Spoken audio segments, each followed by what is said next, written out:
Sound good? All right. The worst thing about last night was actually that they made you throw out your drinks before you could go into the locker room for an hour. It was horrible.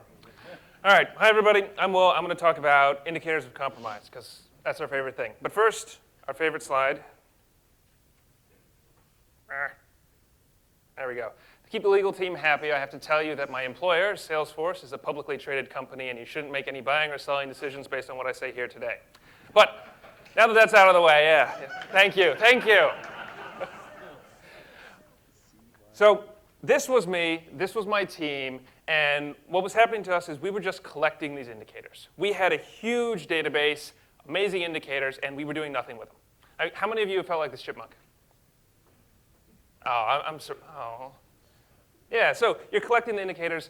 You think they're great indicators, but you don't do anything with them. So what we did was we wrote Overlord. And we call it Overlord because it is all-encompassing. All right. All-encompassing. So it's going to cover all of our environments, and it's going to do automated indicator searching. What I mean by automated indicator searching is it's not in response to an incident. So when you find an incident, you're not actually going out and looking for the indicators. It's in the background 24/7, always looking for indicators. And it does also this nifty thing, historical look back. So when we get a new report coming in from a trusted third party that says, hey, these indicators are bad, this is APT1, this is APT2, we need to go do the searches. All of this is automated with Overlord. It's going to do, all we do is we put them into the database and it'll do the historical look back. Multiple environments. Salesforce is a really big company. We buy a lot of companies, and what happens there is you get a lot of separate environments. And so Overlord is going to work in all those separate environments. It works nicely. And of course, last but not least, it actually works. So we've actually caught our red team using Overlord. It's kind of amazing that it actually caught the red team. But they made a couple mistakes, and we caught them using Overlord. We wouldn't have seen them otherwise. So who am I? Well, obviously, I'm not a basketball player, right? Too short?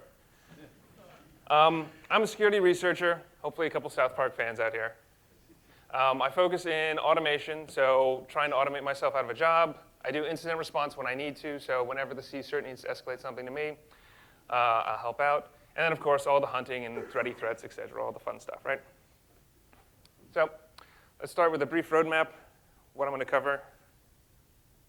I'm going to go over the problem and then talk about the goals, the way we saw the goals. So as Ishmael was talking about, this is a very specific solution to our problem. So our goals may be different than what everybody else was, but these were our goals. Then I'm going to do a deep dive into Overlord, talk about how it was built and all of the methodology that went into the different components of it. And then we're going to do a demo. And because of how awesome SANS is, it's all recorded, so it will work, theoretically. Cool. So problem statement. We're like cats. We like to get stuck, right? It's the Indicator Firehouse. Number one on the list of problems is always the Indicator Firehouse. Everybody's got indicators to give us. Everyone claims they're good, and it's a firehouse. There's nothing that, you can't describe it by anything else. It's a fire hose of, some people might call it fecal matter, but it's a fire hose nonetheless. And then once you get that fire hose, you have to deal with the complexities of volume. You have to deal with how to store it, you can't take all those indicators you get and you can't throw them at Splunk. You can't throw them at Sumo Logic. It's going to crash the whole system, right? Then you got to have backups of all this. You have to have a case management system that can handle all of these alerts. It's a mess. And what happens is you end up feeling like that guy. I don't know if you guys can see it. There's a poor little guy right there. He's surfing his wave of indicators. And he's going to have a bad time. Up next on our list of problems is consistency across sources. So the fun part about this is, how many of you have blocked Google? Right? Yeah, there we go!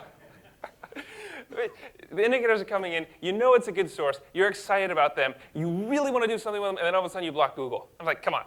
How did that happen? I mean, that has happened to us. And then, in addition to that, you got to deal with all the source types. So you have all these atomic indicators, right? You got IPs, you got hashes, you got certs, and then you got behavioral indicators coming in as well.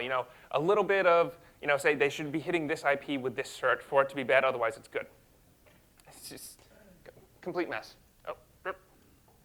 And then competing priorities. So one of the problems with being on the threat intel team is that whenever there's an incident, it gets escalated to you. And you have to help out when there's an actual fire. And you can't just sit there going through all of the feeds and analyzing all the feeds and trying to figure out what's good, what's bad. That's not a good use of your time. You actually have to go and fight the fires. So, goals. Got to remove the human. Humans are expensive. Humans are wrong. You got to remove the human, automate as much as you can. You got to be able to support multiple search environments. As I said before, Salesforce is a really huge, it's just a mess, right? We got tons of acquisitions, prod separate, IT separate. Everybody wants to be a special snowflake, so you got to be able to search in the multiple environments. And then we have to be able to integrate with our case management system. Because if you can't integrate with the case management system and you have to build up a new system, it's not really worth the effort put into building a system. All right, here we go. This is where the fun begins.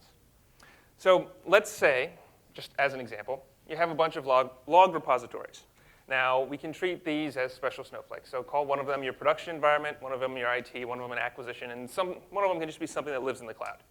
What you want to do is you want to take the indicators that are living in any number of indicator repositories. So we talked about a lot of feeds today that you can get. These could be indicator feeds. These could be internal repos of highly vetted intel that you saw from red team or an APT that was attacking you. These are your feeds, these are your repositories. And what you want to do is you want to take those indicators and you want to say, where do I see those in my network? Where do I see those in my hosts? So I'm going to say a bad word here, which is in the ideal environment, these should all be one, right? But we don't live in an ideal world. We live in a world where everything is separate. Nothing works as it should work. So real world, we got to design a searcher for each one of these things. So what I mean by a searcher is I mean something that's designed specifically to search in that area. So a lot of these areas, they have particular network rules, or they're a particular vendor product that only talks on a certain port or only talks through a certain API. So to make this really simple and really easy to implement, we wrote one particular searcher for each one of these products. What this means is, let's say that searcher 1 is our production environment. Searcher 1 is designed to only search in the production environment, which makes it really slim, very nimble, and it's really easy just to write another one that searches in area B, right? So area B could be IT. You change the components that you need to change, but you don't have to rewrite the entire searcher. All right. Next up on this is what we're going to call extractors. You can think of these as really fancy parsers. All they're going to do is they're going to take the information from the repository, indicator repository, they're going to parse it into the format that's needed for each one of the searchers, and they're going to send it off to the searcher. There we go. Mess of spider webs. And as you can all guess, what's going to happen next? We're going to have an alerter. Right? We use big words that describe what's going on. All right. Searchers go to the alerter. If a searcher finds something, it's going to send the results off to the alerter. And what's really cool about the alerter is that it's completely platform agnostic. We'll talk about that in a little bit. But that searcher then, the alerter, is going to take the results. There we go. And it's going to send them to the incident response system. So if there's any results, they're going to get sent to the incident response system. And the reason that the alerter is separate is because the alerter can do a lot of additional logic on top of those searches that are coming in. And also it has to format it and validate the results in a manner that will work with the individual case management system. So this is going to be the driving diagram. I see a lot of you taking pictures. This is the driving diagram of the talk today, so memorize it. Yes, there will be a quiz. OK. This is something that's really cool that we implement in Overlord. So we have to be able to scale really quickly, and we have to be able to work with a lot of different users. So we built it to work out of a configuration file. This configuration file is theoretically infinitely scalable. It's encrypted at rest because we have a red team that loves to troll us. They would love nothing more than to get into one of our tools and just screw around with the log pipeline. So encrypted at rest, lives in memory. And it's really easy to change these settings. So if we wanted to add another searcher, if we wanted to change the way the extractor searched it, if we wanted to point to a different API endpoint, all of this is really easy to change through the configuration file. And I'm going to demonstrate that in the demo.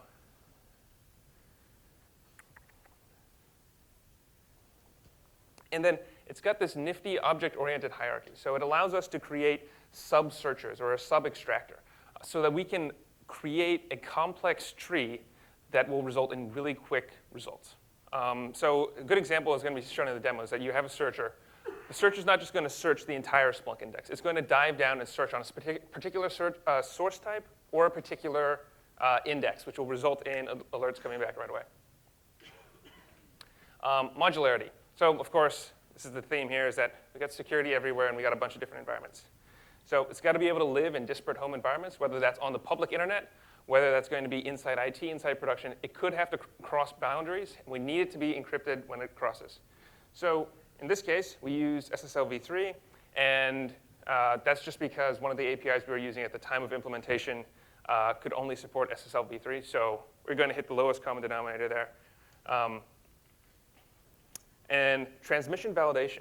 So what happens is each one of these modules has the capability of validating the data that's coming in. So we're using an individual cert. So the alerter uses a cert, the searcher uses a cert, and the extractor uses its own cert so that you can transport between the different boundaries without fear of red team screwing with it.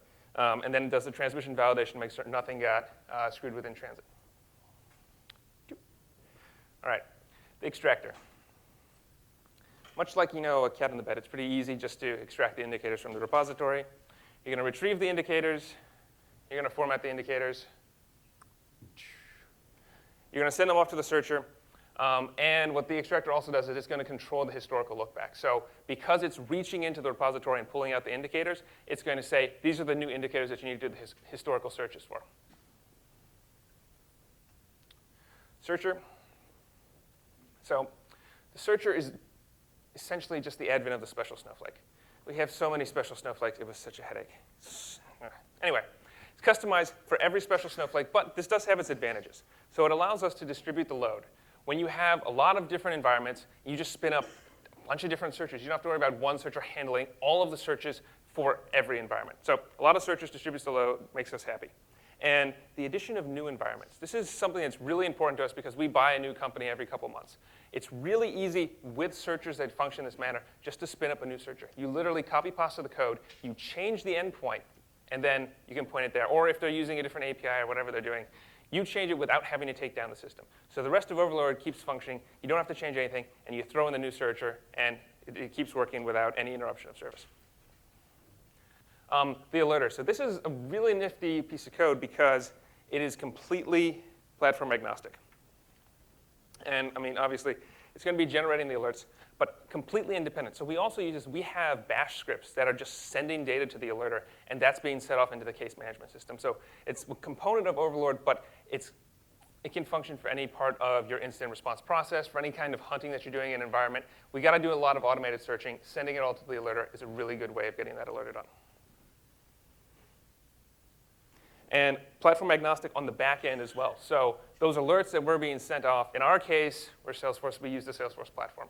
But it's a simple JSON. You can send that to any platform that you want to use. Literally, you're changing maybe 10 lines of code. That's it. All right, let's do the demo. Ready? All right.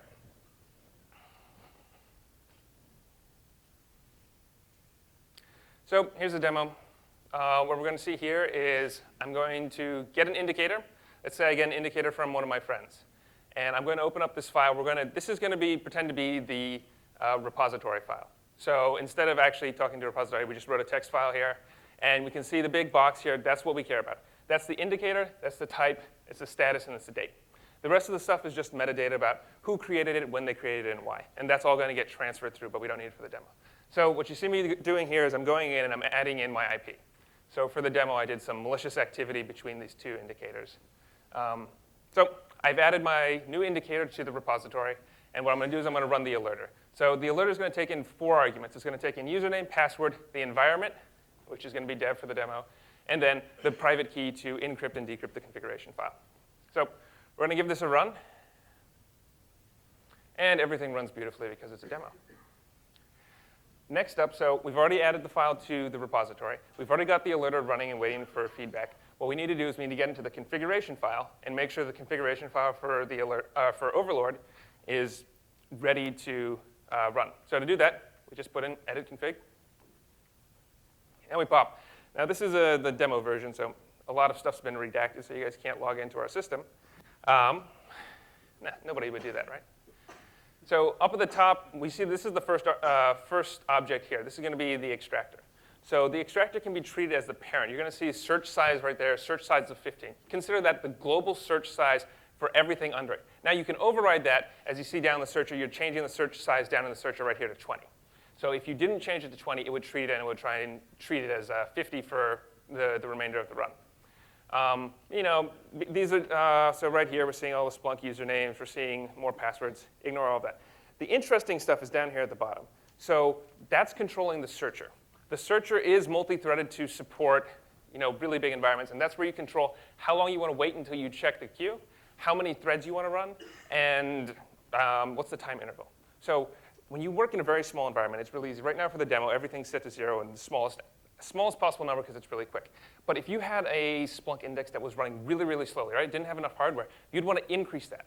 You want to increase the number of threads, and you want to increase the time it takes for each thread to finish. So you're not continuously checking, because that's how you're going to crash hardware, if it's just continuously checking and it's not paying attention to what's actually coming out. So that's that, and then we're going to scroll down, and we're going to look at, so now we get to see how we're creating one of these sub-searchers right here. So this is where the actual search is going on. We're throwing in the strings that we want to have searched in Splunk. So up there right at the top, you can see what the output is. Everybody's familiar with how to use Splunk. So we're just putting it into a table, and we're going to take, a Splunk, right?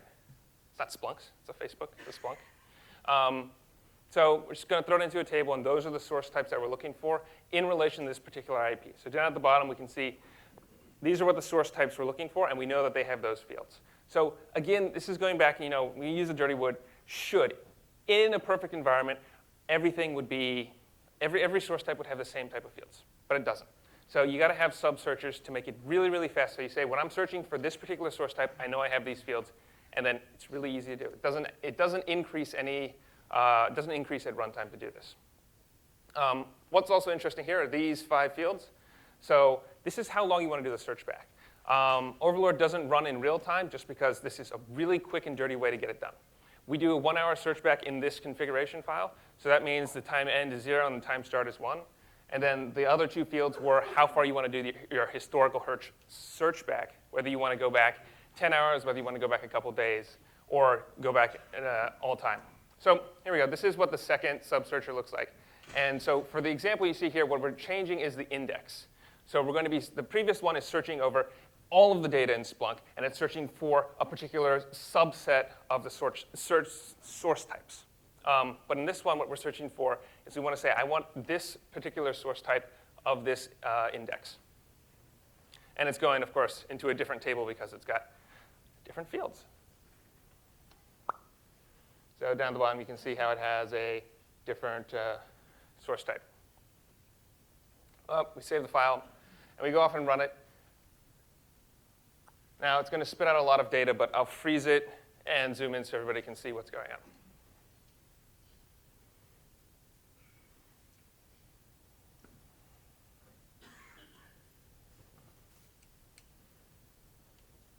Cool. So we got tail up, and this is the first thing that comes spitting out. It says that it has managed to encrypt the new file, and it's found a valid extractor and a valid searcher. So what it does is first, it encrypts the config, and then it's going to unencrypt it to actually read it. But it goes in there, it's found the searcher, and it found the extractor, which means that there was nothing wrong with how we wrote the configuration file. Next up, this is the extractor. It's going through, it's connecting out to the repository, in this case, the text file, and it's pulling out all of those indicators, and it's parsing them, and it's sending them off to the searcher. So it says, it extracted 2 indicators, it made 1 search, and then now it's going to be sending them off to the searcher. Up next, so the searcher is going to receive the files, and it's going to run the searches, and this is straight output from Splunk, which is I found 10 results. And then the other, so it ran 2 searches, one for that first IP, the 29, and the other for the 28. So it found 0 for 28 and 10 for, or no, the second one was for the different index. So this is very interesting. So we put in 2 indicators, and we're coming back here. These are 2 separate alerts. So the first one, this first field right here, this is just the results file. So Splunk's going to say, hey, we found it. All of these fields, this is what the table looks like. Base 64 encoded. That's just going to be sent up as a CSV. But what's interesting is that it split out the 2 indicators. It ran 1 search, but it's going to split out the 2 indicators. Top one we see is the 29, and the bottom we see is the 28. So it's separating, it's pulling apart the file that was returned by Splunk, and it's parsing it into 2 separate results, which is just being sent. So this is a big JSON blob.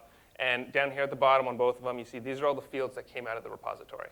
So this is the who made it, the when they made it, the why they made it, and all of it, beautiful JSON sent straight off to the alerter. So this is the alerter. It's got the valid connection, and all the data is coming in. So first thing that the alerter does is it's going to actually look at the message, going to make sure the length, everything matches up with what it's expecting to receive from the searcher. And then down to the very, very last line is it verified it using the signature that's on file. So every user has their own public-private key, and the alerter keeps track of that. So now what we see happening is this is the alerter interacting with the platform, takes the JSON, and it's adding it, it's creating the object and putting it into the queue. Over here, we see success. The alert was created with ID that. We can take that ID and we can just throw it into the browser on the instance where you're using it, or we can pretend that we're the incident response team and just open up the queue, refresh it, and they're already there. So just this is what the alert looks like if you were CSERT on the receiving end of one of these. So down here at the bottom, you see the account name. In this case, it was all local. It was IT environment. Subject is which indicator and where you found it. And then the description, that's all the data that was carried over from the repository so that any handler can actually have some context about why they're actually seeing this alert and why they should care. Cool. Go back to the slides.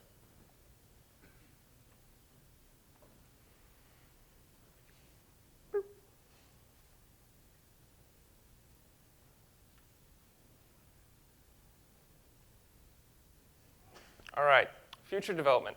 So as I kind of alluded to, Overlord was really developed under wartime circumstances. We wanted something that would work. We wanted something that would work now, and we wanted it to fit our environment. One of the biggest problems is that it's searcher speed limited. So if you're working with, we've been using Splunk a lot. Let's say we're using Sumo Logic instead. If we're working with a Sumo Logic instance that is really, really struggling, then that slows everything else down. So your searcher is going to run a lot slower, which is going to make Overlord run a lot slower. And you can't control that. That's nothing that can be done in the code. You got to work with your team that's supporting the log pipeline. And right now in its current version, it's not real time because that's not what we needed. We wanted a quick and dirty solution that would just get us some level of automatic searching. But it's really easy to make this done. We can write a Kafka module in maybe 2 hours and plug that in, and it would work with all the existing infrastructure. And then, of course, a tongue twister. Extractor abstraction, which is, there were 2 of them, right? So there was a separate one for every single indicator repository, and that's unnecessary. In the ideal world, we should be able to abstract it down just to 1, and that's something that's on the list to do. And more modules. So I'm currently battling our legal team, and if you ever want to see the color drain from a lawyer's face, tell them you want to open source one of your key security tools. They don't like that. But I'm working with them. This will be coming out soon, hopefully. And with it, I want to put out a threat exchange module as the extractor. So you can plug it directly. As soon as it comes out, you download it, and you can plug it in with threat exchange, your search infrastructure, and your alerting infrastructure. All right, finally, time for drinks. All right. As it is built today and as it was intended, it's very modular. So all those components, the extractor, the searcher, and the alerter, completely, take one out, replace it with whatever you want, hit any endpoint you want, search anywhere you want. Great. Scalable. So with the configuration file and the object-oriented method in which you can use the searchers, there's no reason that you can't scale this to whatever environment you have. And it actually works. So we can do automated searching, and it's platform agnostic. We can use this across any number of instances, any alerting platform, any searching infrastructure, or any repository. And of course, what PowerPoint isn't complete without some fancy PowerPoint? Takeaway, it's not perfect, work in progress, but it's going to get there. All right. Any questions?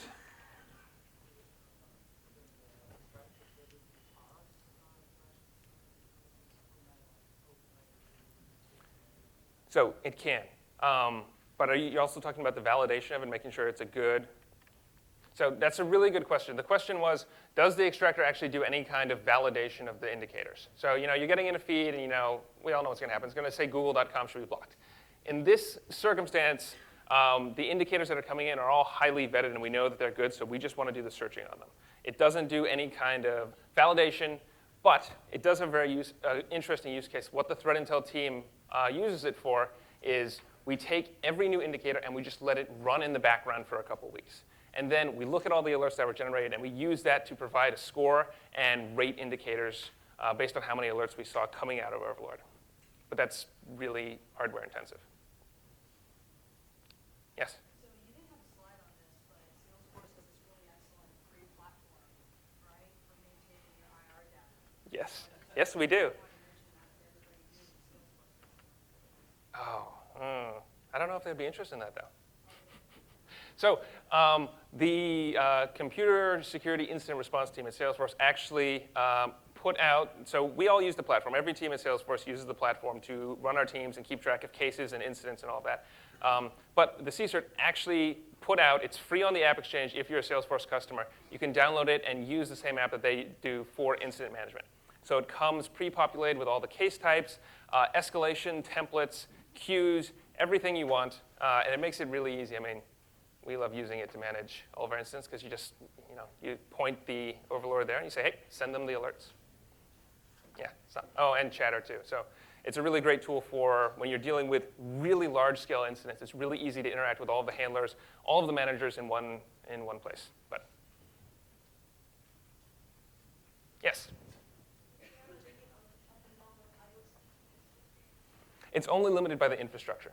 So if you have a really robust searching infrastructure, you can search any number of indicators that you want.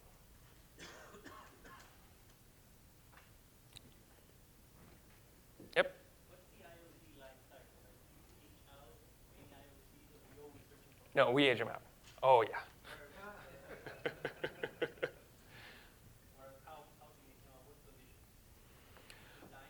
Yeah, so time is a big factor, and also we do use the alerts that are coming in. So if we're seeing an alert that's coming in, every time a false positive alert comes in, that's going to make it age out faster. And if we're seeing a lot of good alerts come in, it's going to stay active for a longer time. And the key component of that is actually Overlord.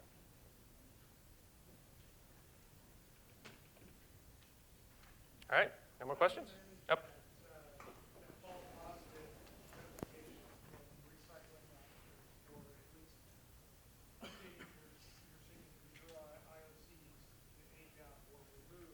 So that's all done in our repository. So that's not covered in Overlord. Right now, it's just a very naive system.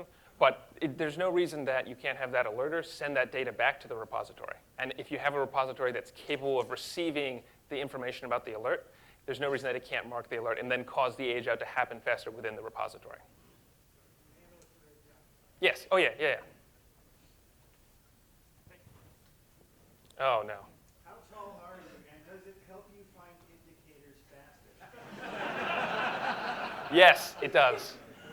It does. How tall are you? No. I'm not doing that. You can buy me drinks tonight.